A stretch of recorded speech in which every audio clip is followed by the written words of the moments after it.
अध्याय 2। उसने तुम्हें भी जिलाया जो अपने अपराधों और पापों के कारण मरे हुए थे, जिनमें तुम पहले इस संसार की रीति पर और आकाश के अधिकार के हाकिम अर्थात उस आत्मा के अनुसार चलते थे, जो अब भी आज्ञा ना मानने वालों में कार्य करता है। इनमें हम भी सब के सब पहले अपने शरीर की लालसाओं में दिन बिताते थे और शरीर और मन की मनसाएं पूरी करते थे, और अन्य लोगों के समान स्वभाव ही से क्रोध की संतान थे। परंतु परमेश्वर ने, जो दया का धनी है, अपने उस बड़े प्रेम के कारण जिससे उसने हमसे प्रेम किया, जब हम अपराधों के कारण मरे हुए थे, तो हमें मसीही के साथ जिलाया। अनुग्रह ही से तुम्हारा उद्धार हुआ है, और मसीही यीशु में उसके साथ उठाया और स्वर्गीय स्थानों में उसके साथ बैठाया, कि वो अपनी उस कृपा से जो मसीही यीशु में हम पर है, आने वाले समयों में अपने अनुग्रह का असीम धन दिखाए। क्योंकि विश्वास के द्वारा अनुग्रह ही से तुम्हारा उद्धार हुआ है, और ये तुम्हारी ओर से नहीं, वरन परमेश्वर का दान है, और ना कर्मों के कारण, ऐसा ना हो कि कोई घमंड करे। क्योंकि हम उसके बनाए हुए हैं और मसीह यीशु में उन भले कामों के लिए सृजे गए,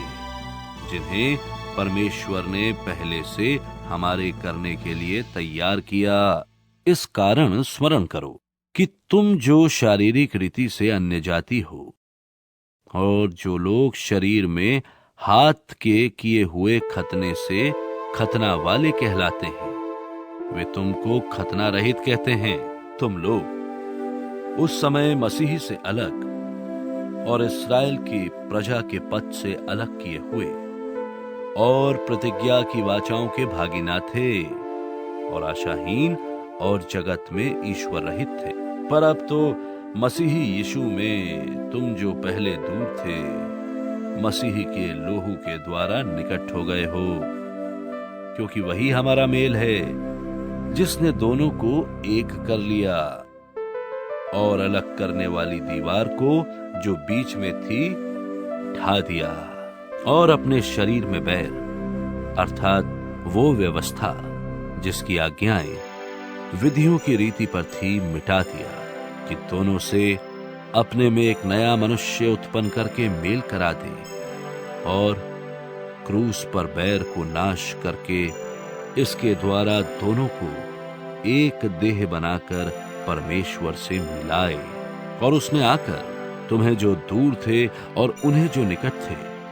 दोनों को मेल मिलाप का सुसमाचार सुनाया। क्योंकि उस ही के द्वारा हम दोनों की एक आत्मा में पिता के पास पहुंच होती है। इसलिए तुम अब विदेशी और मुसाफिर नहीं रहे, परंतु पवित्र लोगों के संगी, स्वदेशी और परमेश्वर के घराने के हो गए, और प्रेरितों और भविष्य वक्ताओं की नेव पर, जिसके कोने का पत्थर मसीही यीशु आप ही हैं, बनाए गए हो, जिसमें सारी रचना एक साथ मिलकर प्रभु में एक पवित्र मंदिर बनाती जाती है, जिसमें तुम भी आत्मा के द्वारा परमेश्वर का निवास स्थान होने के लिए